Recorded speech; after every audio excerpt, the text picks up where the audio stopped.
एक छोटा सा कस्बा था जहां तंग गलियों के बीच एक पुराना सा मकान खड़ा था। उसी मकान में रहती थी प्राची और उसका 15 साल का बेटा अमित। 2 साल पहले तक उनकी जिंदगी बिल्कुल नॉर्मल थी। प्राची का पति राजीव बिजली का काम करता था। रोज सुबह टिफिन लेकर काम पर जाता, शाम को लौटकर हंसता मुस्कुराता परिवार के साथ वक्त बिता था। लेकिन एक दिन अचानक एक हादसा हो गया। राजीव बिजली की लाइन ठीक कर रहा था कि उसे तेज करंट लग गया। झटका इतना खतरनाक था कि वहीं उसकी मौत हो गई। उस पल से प्राची की दुनिया जैसे बिखर गई। पति गया, सहारा गया और पूरी दुनिया अब ऊपरी बोझ की तरह उसके सिर पर आ गई। अमित तब 13 साल का था। बाप के मरने के बाद वो अक्सर चुपचाप बैठ जाता था, कभी छत को ताकता रहता, कभी रो देता। प्राची समझ जाती थी कि ये बच्चा अब इस छोटे से उम्र में कितना टूटा हुआ है, मगर हार मानना उसके बस की बात नहीं थी। उसने खुद को जैसे तैसे संभाला। राजीव के जाने के बाद पैसा कमाने के लिए प्राची को कोई रास्ता निकालना था। बाहर जाकर नौकरी करने पर अमित को अकेला छोड़ना पड़ता और वो ऐसा बिल्कुल नहीं चाहती थी। इसलिए उसने वही काम चुना जिसमें वो पहले से ही अच्छी थी, गुड़िया बनाना।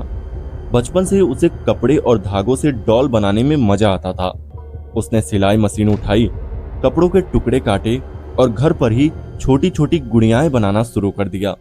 मोहल्ले वाले उसकी डॉल्स खरीद लेते और धीरे धीरे उसका काम चल निकला। दिन ऐसे गुजरने लगे, सुबह घर का काम, फिर गुड़िया बनाना, शाम को अमित के साथ बैठना। बेटा भी धीरे धीरे बड़ा हो रहा था, लेकिन भीतर से वो अब भी अकेलापन महसूस करता था। एक दिन अमित ने अचानक कहा, माँ, तुम सबके लिए गुड़िया बनाती हो, मेरे लिए क्यों नहीं? मुझे भी चाहिए। प्राची हंस पड़ी। बेटा, तू अब छोटा बच्चा नहीं रहा, गुड़ियों से खेलना तुझे अजीब नहीं लगेगा? अमित जिद्दी हो गया। नहीं माँ, मुझे चाहिए, पर वो ऐसी होनी चाहिए जो सबसे अलग हो, स्पेशल। माँ बेटे की आंखों में चमक देख रही थी। शायद बेटे के मन में खालीपन है जो किसी दोस्त की तलाश करता है। क्यों ना बेटे के लिए वाकई एक खास डॉल बना दूं।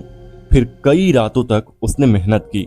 पुराने खिलौनों की मशीनरी, बैटरी से चलने वाला छोटा स्पीकर और कपड़ों से उसने एक खास डॉल बनाई।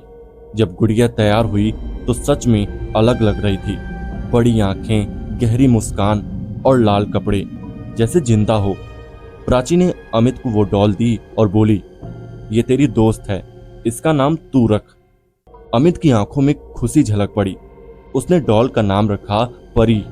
अब अमित और परी हर वक्त साथ रहते, कमरे में, टेबल पर, यहाँ तक कि खाने के वक्त भी। वो बातें करता, हंसता और जवाब भी सुनता।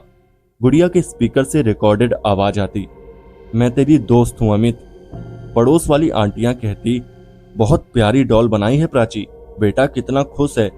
ये देखकर प्राची का मन भी तसल्ली पाता। लेकिन जल्द ही सब अजीब लगने लगा। अमित दिन भर गुड़िया से बातें करता, रात में कई कई घंटे जागते रहता। खाने में उसकी भूख अचानक बढ़ गई। कभी कभी माँ से कहता, परी ने कहा है माँ कि वो मेरी असली दोस्त है, तुम क्यों रोकती हो? ये सुनकर प्राची का दिल बैठ जाता। एक दिन प्राची डर गई।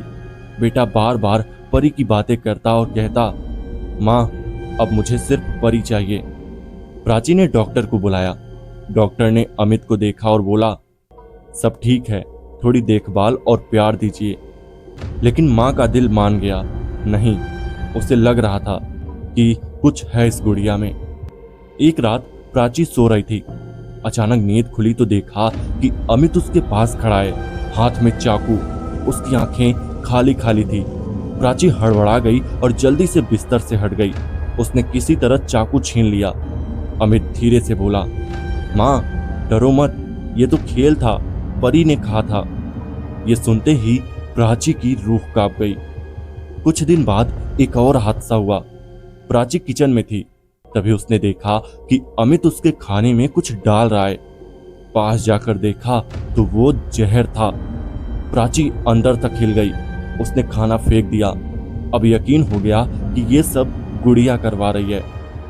उस रात प्राची ने ठान लिया कि अब ये डॉल हमेशा के लिए खत्म करनी पड़ेगी।